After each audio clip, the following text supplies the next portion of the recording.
The email hit my inbox at midnight like a slap from a velvet glove. Notice of property abandonment and immediate transfer, Willow Creek HOA. My family home of 3 generations, gone in one digital click. Vanessa Harrington's sugary voice from the last board meeting still rang in my ears. We all want what's best for the community, Mr. Brooks. Rules protect us all. I didn't scream. I didn't reply. I just poured another coffee, opened my forensic software, and smiled. That's how my quiet war against the HOA began. The one that would turn their million-dollar clubhouse empire into a public spectacle and leave their queen be begging for mercy. My name is Ryan Brooks. I'm a forensic accountant. I spend my days chasing money ghosts through spreadsheets, shell companies, and the kind of creative bookkeeping that makes politicians sweat. Most people see me as the quiet guy at the end of Maple Lane who keeps his lawn at exactly 2 inches and never joins the block parties. They don't know I can trace $1 from a contractor's pocket to an offshore account in under 48 hours. Willow Creek Estates looked like every other upscale suburban dream on paper. Manicured lawns, matching mailboxes in approved beige, and a private clubhouse that cost more than most people's mortgages. But behind the white picket fences lurked the real ruler, Vanessa Harrington, HOA president for 6 straight years. She wore pastel cardigans like armor, smiled like a Sunday school teacher, and enforced rules with the precision of a dictator. No flag larger than 3 feet. Christmas lights off by January 2nd. Grass never over 2 inches, or you'd get a fine. My trouble started small, the way these things always do. I was away on a 2-week audit in Chicago when the first notices piled up. Lawn maintenance violation. Visual detraction from community standards. Someone, and I knew exactly who, had reported my backyard garden as overgrown. Never mind it was my mother's prize rose bushes she'd tended for 30 years. When I got home, there was a bright orange sticker on my front door. Final warning, property in violation. Vanessa herself showed up the next morning, clipboard in hand, designer sunglasses perched on her nose. Ryan, dear, we hate to do this, but the board voted unanimously. Your lot is an eyesore. It's affecting property values. I stood on my porch, arms crossed. Those roses have been there since before your McMansion went up, Vanessa. She tilted her head, all fake sympathy. Progress requires sacrifice. Sometimes we must let go of the old to make room for the new. We're proposing a new entrance gate right through your side yard. It would benefit everyone. Benefit everyone except me. I didn't argue. I nodded politely and watched her walk away, heels clicking on my driveway like victory drums. That's when the real game started. 2 days later, another envelope. This one from the county, rubber-stamped by someone who golfed with Vanessa's husband. Abandonment determination.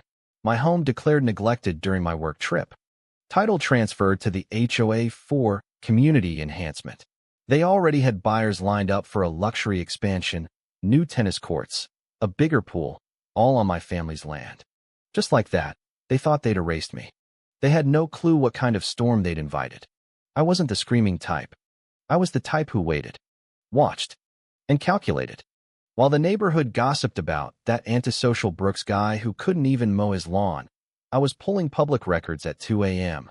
HOA budgets are supposed to be transparent, right? Not when Vanessa was padding community relations with $450,000 for a security consultant who happened to be her brother-in-law's failing landscaping firm. I printed every receipt, highlighted every red flag. The petty fines they'd hit me with, all funneled into her personal slush fund disguised as HOA events. Dark chuckle escaped me as I connected the dots. These people weren't just Karens with clipboards. They were running a mini-mafia in khakis. But I didn't move yet. Let them celebrate. Let Vanessa send me another courtesy call threatening legal fees that would bankrupt me. We can settle this amicably, she cooed on voicemail. Sign over the deed, and we'll drop everything. I saved it. Every word. Because silence is the best bait. And Vanessa was about to swallow the hook whole. The board meeting was the first time I showed my face since the transfer notice. Willow Creek's community hall sparkled like a catalog chute, crystal chandeliers, fresh coffee, and rows of smiling residents who avoided my eyes. Vanessa sat at the head table in cream slacks and pearls, gavels ready. We have a guest tonight, she announced with that brittle smile. Mr. Brooks, Perhaps you'd like to address the community about the unfortunate situation. I stood slowly. Unfortunate? You mean stealing my home while I was out of town on legitimate business? Murmurs rippled. She waved a manicured hand. Rules are rules, Ryan. Your property was in clear violation. The board acted in the best interest of all. Best interest. That's HOA code for what fills my pockets. I didn't raise my voice. Funny how those violations only started after I refused your generous offer to buy my backyard for pennies. Her husband shifted uncomfortably beside her. I kept going, calm as lake water. And interesting that the county clerk who signed the transfer plays tennis with you every Wednesday. The room went dead silent. Vanessa's smile twitched. This is neither the time nor place for baseless accusations. We have standards here. Standards. Like the one where HOA funds paid for her new kitchen remodel labeled as clubhouse upgrades. I had the invoices, but I didn't drop them yet. Instead, I nodded and sat down. Let the seeds of doubt plant themselves. That night, I started the quiet campaign. First, an anonymous tip to the state auditor about irregular vendor payments. Nothing traceable. Then, I fed just enough to a local reporter friend, off record, of course. Luxury HOA under scrutiny for financial opacity. Small leaks. The kind that make people like Vanessa sweat through their pastel blouses. Meanwhile, the harassment ramped up. Daily drive-bys from the neighborhood watch. Really just Vanessa's cronies in golf carts. Signs posted on my former lawn, future site of Willow Creek Gateway. They even started demolition prep, trucks idling at my curb. I watched from my window, sipping coffee, noting license plates. Every move logged. Every dollar traced. By week 3, the cracks showed. A board member cornered me at the grocery store. Look, Ryan, not all of us are on board with this. Vanessa's pushing too hard. I smiled thinly. Tell me more. He spilled just enough. Secret meetings, backdated approvals, kickbacks from the gate contractor who was Vanessa's cousin. Perfect. I recorded it on my phone, legal in this state. Information is currency, and I was stacking it like gold bars. Then came my favorite part, the satire of it all. Vanessa held an emergency unity meeting to calm the growing whispers. She stood on stage in her signature cardigan. We are a family here at Willow Creek. Families sometimes disagree, but we follow the rules. I attended, of course. Sat in the back. When she asked for questions, I raised my hand.